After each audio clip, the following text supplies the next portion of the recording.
Après une première victoire fin juillet avec l'annonce de l'ouverture d'une instruction pour étudier l'opportunité d'inscrire l'endométriose comme affection de longue durée, Endomain, l'association derrière cette campagne parlementaire, entend donner plus de voix aux femmes souffrant de cette maladie encore peu connue.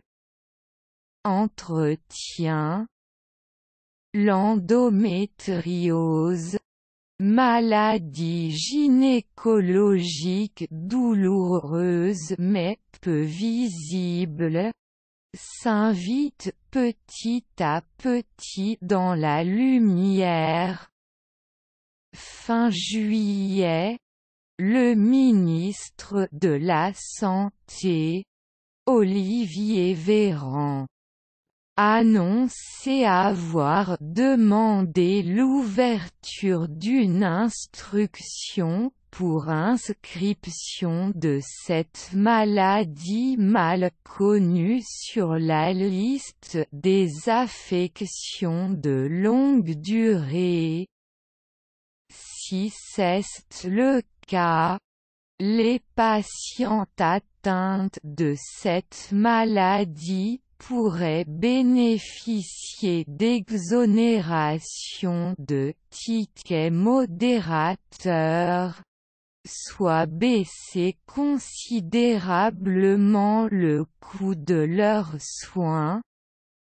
Impossible de dire pour l'heure si cette démarche aboutira, mais cette première étape est déjà une grande victoire pour Nathalie Clary, présidente de l'association Endomain.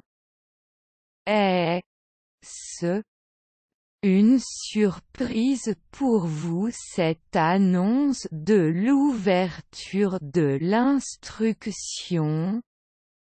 Ce n'est pas une surprise. Depuis le mois de mars nous préparons cette campagne auprès des parlementaires. Déjà eu plusieurs échanges avec des élus durant le confinement et après. Nous avons lancé cette campagne en mai et déjà y été reçus à l'Assemblée nationale pour en parler. Plusieurs centaines de parlementaires ont soutenu notre démarche. Les initiatives, comme l'interpellation du ministre de la Santé, ont été faites conjointement.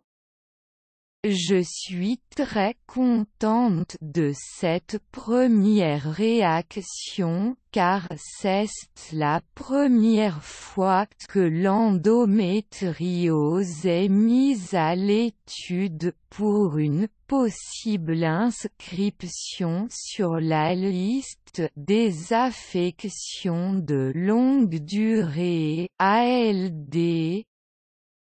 Pourquoi est-ce important pour vous? Nous observons que c'est une attente des malades. Il existe un tel déni autour de cette maladie que cette reconnaissance est importante. Bien sûr que les femmes atteintes d'endométriose attendent aussi une meilleure prise en charge et un traitement. mais sa reconnaissance serait déjà un pas énorme. Par exemple, durant la première vague de Covid, les personnes souffrant qu'une pathologie parmi la liste de celles inscrites sur l'ALD, comme le diabète, la mucoviscidose ou l'insuffisance cardiaque grave, NDLR, ont été reconnues comme personnes vulnérables.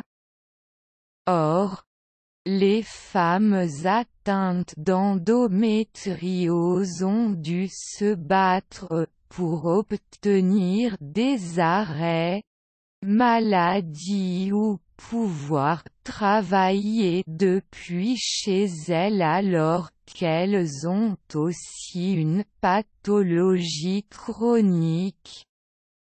C'est injuste.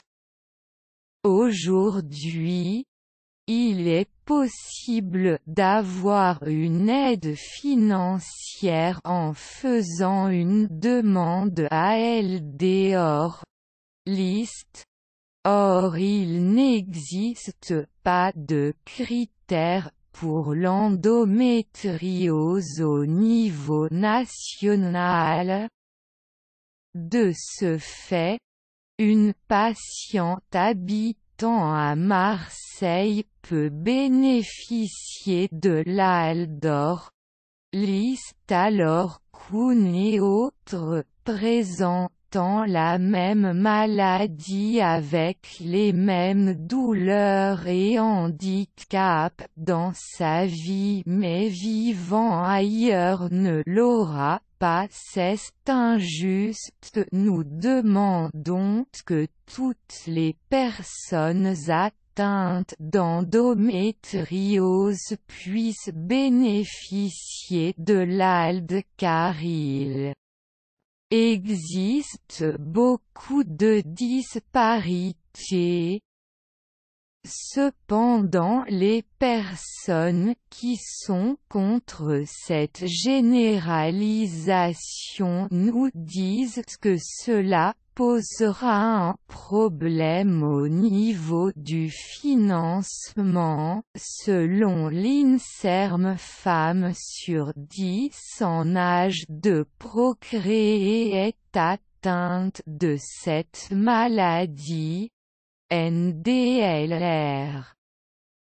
Personnellement, je ne vois pas en quoi cela pose de problème si une femme ne souffre pas, elle ne va pas se soigner. Celles qui utiliseront ce droit sont celles qui en auront besoin. Or toutes n'ont pas besoin du même suivi. Quel est le coût moyen du traitement contre l'endométriose? C'est difficile de généraliser la maladie, plusieurs stades et on ne comprend pas bien les raisons d'évolution, de stagnation ou de régression. Par ailleurs, le retentissement, la douleur, NDLR, de l'endométriose est très variable d'une personne à une autre. Parfois une maladie au stade engendre peu de douleur, alors qu'une autre en stade souffrira énormément. Celle avec une endométriose au stade aura moins besoin de consulter, alors que celle au stade stade qui souffre énormément aura une prise en charge plus régulière avec parfois au moins une consultation par semaine. Et là, la facture grimpe vite. L'endométriose demeure une maladie incurable. Il n'existe pas de traitement efficace et il peu de recherches à ce sujet.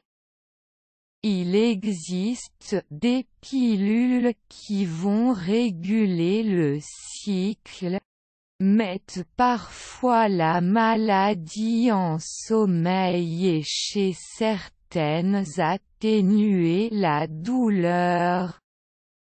Sinon, il est possible de bénéficier d'un traitement hormonal pour créer une ménopause artificielle, mais il n'est possible de le prendre que à mois dans sa vie. Ce n'est donc pas une solution. Ou alors il est possible d'opter pour la chirurgie, mais il n'y a aucune garantie de succès. La récidive est quelque chose de fréquent. Pour ma part, j'ai été opéré fois, et je connais des personnes qui l'ont été 10 ou 20 fois. La chirurgie ne résout pas non plus le problème. Plus grave, les 3 traitements prescrits pour l'endométriose font l'objet d'une alerte de l'ANSM, Agence nationale de sûreté du médicament. L'Utéran, l'Uténil et l'Androcur peuvent provoquer l'apparition de méningiomes, tumeurs cérébrales, NDLR. Or, il n'y a pas d'autre solution proposée aux malades. On a un énorme besoin de recherche et intégrer l'endométriose à la liste des ALD permettrait de davantage sensibiliser les médecins. Cette inscription est un levier supplémentaire pour mieux faire connaître cette maladie où il reste encore un très gros travail d'information et de formation des médecins et des patientes.